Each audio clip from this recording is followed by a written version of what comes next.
je kráľovna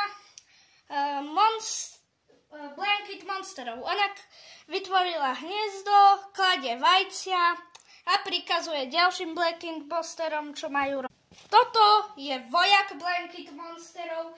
On chráni kráľovnu alebo zachraňuje ďalších tých Blanket Monsterov, lebo keď ti taký Blanket Monster volá o pomoc, tak on hneď rýchlo beží, aby ho zachránil. Potom tu máme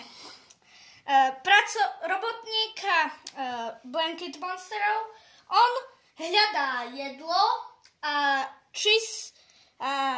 stará sa o kráľovnu a čistí hniezdo. A toto je Blanket Monsterovské hniezdo. Domov Blanket Monsterov.